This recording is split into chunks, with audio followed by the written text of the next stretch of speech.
Hello, everybody. This is the Catholic Esquire.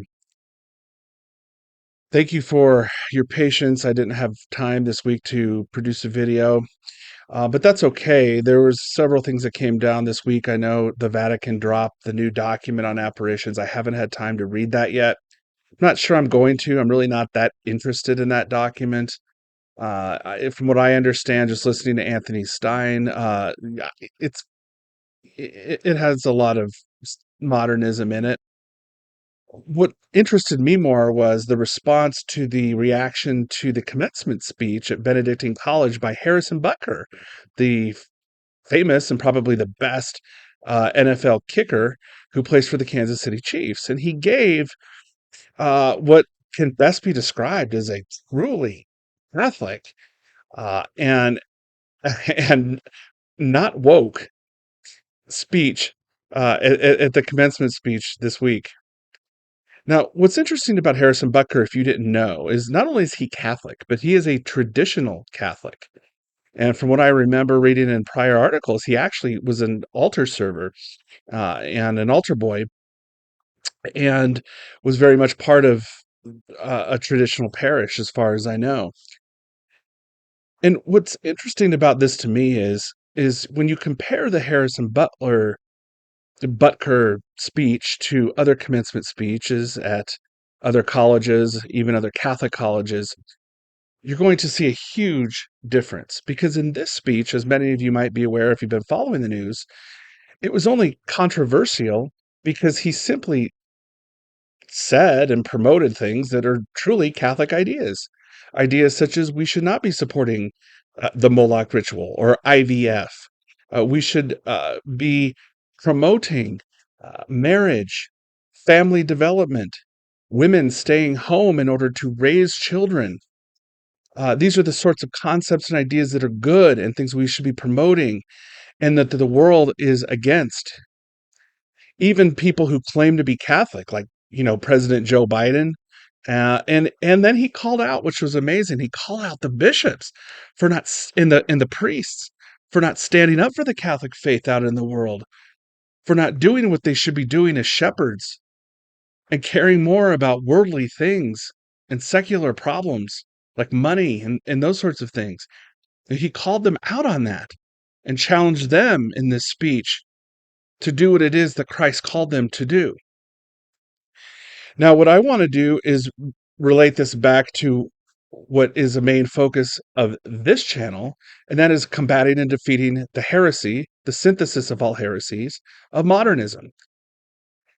What does this Harrison Butker speech teach us about modernism and how it's infected the church?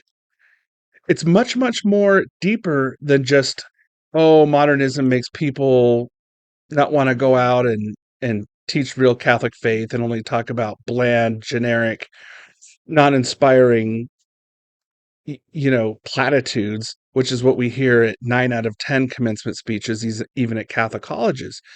It's much, much more than that. It's much deeper than that. Modernism is an attack on the faith and on what we believe. How does traditionalism, the attendance at a traditional Latin Mass, this connection to the traditional Catholic faith, fuel someone like Harrison Butker? And how does modernism attack and discourage and dissuade other Catholics from doing similar things like him and standing up in a public forum and preaching the hard truths of what Christ commands of us as part of the gospel? What is it about modernism that does that?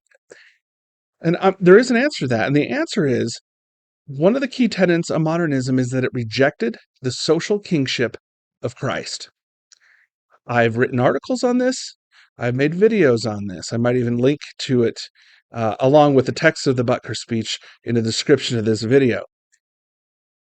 But the rejection of the social kingship of Christ is a key component to the modernist heresy, which was officially imposed through the Second Vatican Council. We see this in a number of ways. And I've talked about this before, but it's worth repeating. The elimination of the Feast of Christ the King as instituted by Pope Pius XI. Now you may be saying, wait a second, I know my Novus Ordo Church celebrates the kingship of Christ on the last Sunday of the liturgical year before the first Sunday of Advent, so they didn't eliminate it. Actually, yes, they did. What they did was they eliminated the Feast of the Kingship of Christ as instituted by Pope Pius XI and recreated a new one that has a similar name that focuses on end times and Christ's ultimate return at the end of time. But it took out the idea that Christ's social kingship reigns here on earth now. Again, check out the links I'm going to post where I explain that in more detail. I won't do that here.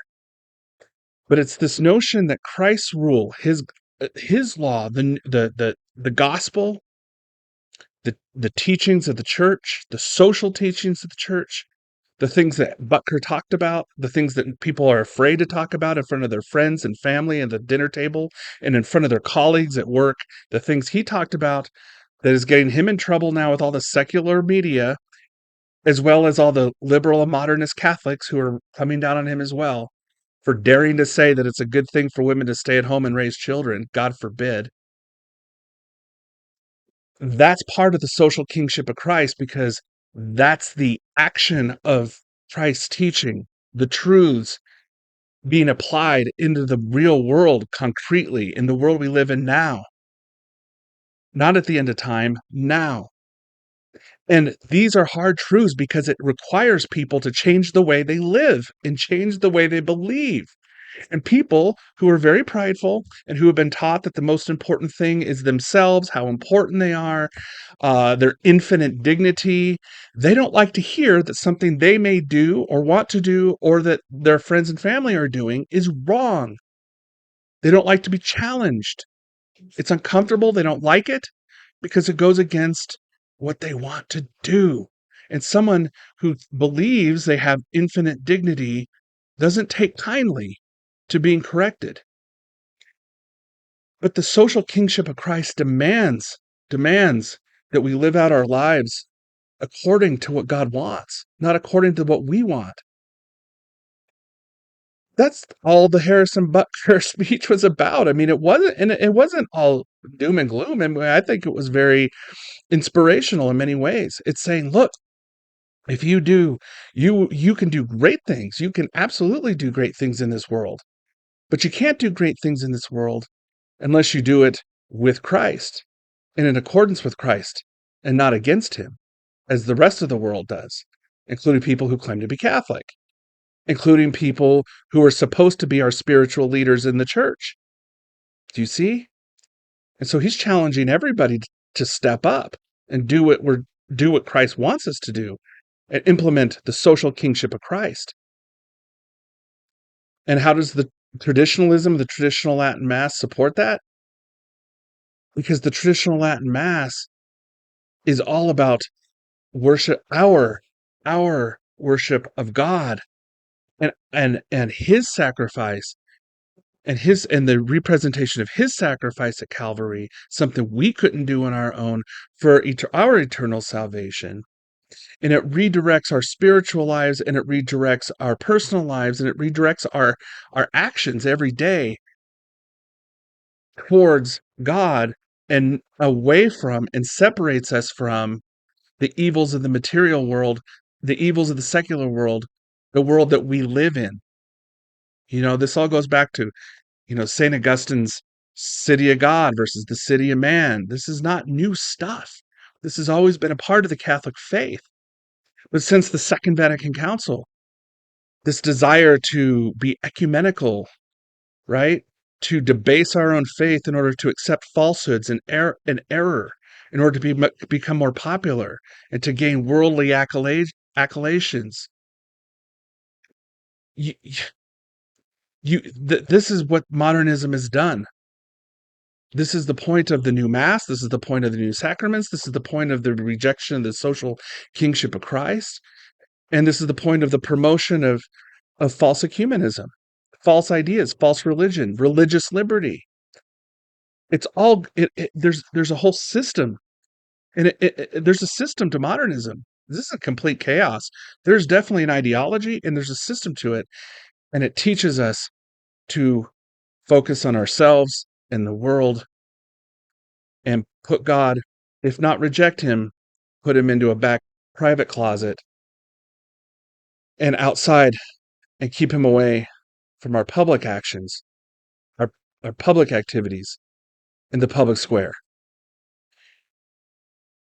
My friends, thank you for listening to this little rant today. I appreciate it. If this is useful, please share the video, like the channel, subscribe to the channel. Thank you so much. God bless, and have a wonderful day.